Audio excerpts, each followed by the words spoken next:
serang, besok kita kutuk.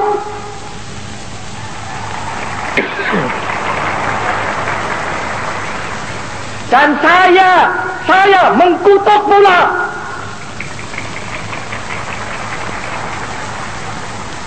Dan seperti sudah kukatakan berulang kali dengan jelas dan tandas, yang bersalah harus dihukum. Untuk itu aku bangunkan Mahmiluk.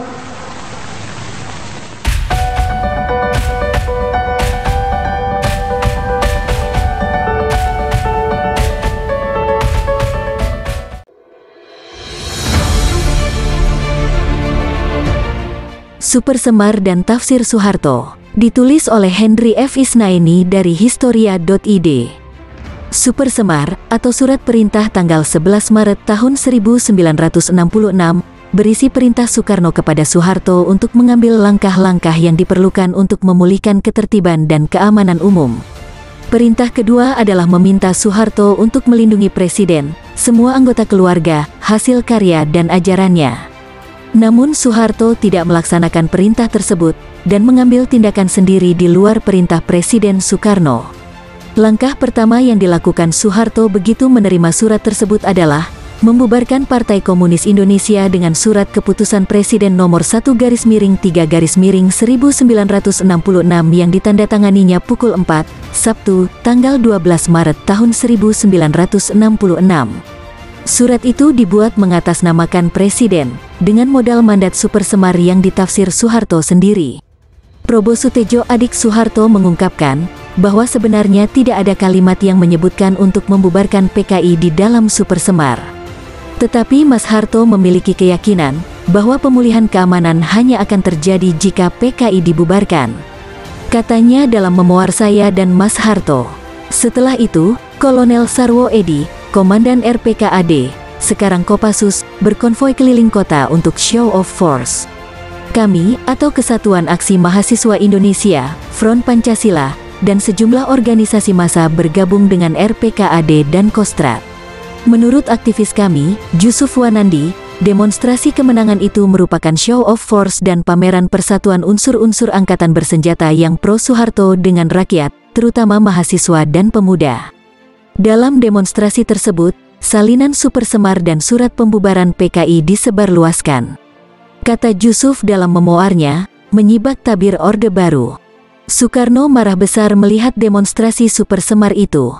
Pada tanggal 14 Maret tahun 1966, dia memanggil semua panglima angkatan bersenjata ke istana dan memarahi mereka.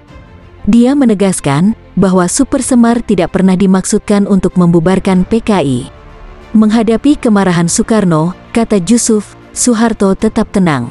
Mungkin karena miskin, susah di masa mudanya, dia mempunyai kekuatan batin yang hebat. Dia bisa saja menyerah saat itu, tetapi dia tidak mau. Dia berlaku pura-pura tidak tahu. Sesudahnya, Soeharto menetralisasi satu persatu para panglima itu agar berada di belakangnya. Langkah kedua, lagi-lagi Soeharto mengeluarkan surat keputusan Presiden nomor 5 tanggal 18 Maret tahun 1966 tentang penahanan 15 orang menteri yang dianggap terkait PKI dan terlibat gerakan tanggal 30 September tahun 1965. Sebagai pengganti, Soeharto mengangkat 5 menteri koordinator ad interim, Sultan Hamengkubuwono IX, Adam Malik, Ruslan Abdul Ghani, Kiai Haji Idam Khalid, dan Jelei Mena dan beberapa orang menteri ad interim sampai terbentuknya kabinet baru. Dengan demikian, Jusuf mengakui bahwa perjuangan kami sudah mencapai 3/4 jalan, yaitu PKI dilarang, kabinet dirombak dan menteri yang pro-komunis disingkirkan. Namun kekhawatiran kami yang paling besar adalah Soekarno mencabut Super Semar. Soeharto sudah mengantisipasinya. Tidak lama setelah menerima Super Semar, pasal kedua mengenai perlindungan bagi Soekarno dicoret dari dokumen tersebut. Ungkap Jusuf, kekuatan anti-PKI mendorong Soeharto segera mengadakan sidang MPRS untuk mengeluarkan ketetapan yang mengkukuhkan Super Semar. Pada tanggal 20 Juni sampai tanggal 6 Juli tahun 1966, MPRS mengadakan sidang umum. Pidato pertanggungjawaban Soekarno yang berjudul Nawaksara ditolak MPRS. Pada saat yang sama, MPRS menetapkan TEP MPRS nomor IX MPRS 1966 tentang Super Semar. Presiden Soekarno sempat mengecam aksi Soeharto yang menggunakan Super Semar di luar kewenangan yang dia berikan.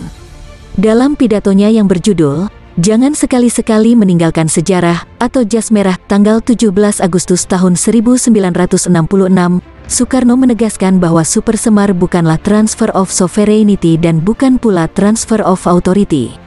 Sama sekali bukan pengalihan kekuasaan. Menurut sejarawan Baskara Tewardaya, penetapan Super Semar sebagai ketetapan MPRS telah mengikis abis kekuasaan Soekarno, sekaligus menghilangkan kemampuannya untuk mencegah tindakan politis yang dilakukan Soeharto atas nama surat tersebut. Dia pun tak akan dapat mencabut surat perintah itu, tulis Baskara dalam buku Membongkar Super Semar. Menurut Jusuf, TEP MPRS itu juga tidak menyebut kewajiban untuk melindungi Soekarno, keluarga, ideologi, dan ajarannya. Padahal di dalam Super Semar disebutkan bahwa pengemban amanah wajib melakukan itu. Inilah bukti kelicikan Soeharto agar dia tidak terdorong untuk berhadapan dengan Soekarno. Ujar Jusuf, pendekatan bertahap ini berhasil. Super Semar, Jusuf menyimpulkan, adalah kemenangan hukum dan politik Soeharto, walaupun belum sepenuhnya, karena secara konstitusional Soekarno masih presiden dan masih berkuasa. Soeharto baru berkuasa penuh ketika dilantik sebagai penjabat presiden pada tanggal 12 Maret tahun 1967. Setelah itu, jangankan melindungi Soekarno, Soeharto malah menjadikan Soekarno tahanan rumah di Istana Bogor, kemudian di Wisma Yaso di Jakarta. Soekarno juga menjalani interogasi oleh Kopkamtib, atau Komando Operasi Pemulihan Keamanan dan Ketertiban, yang baru dihentikan setelah dia sakit parah. Selama sakit, Soekarno tidak mendapatkan perawatan yang baik, sampai meninggal pada tanggal 21 Juni tahun 1970.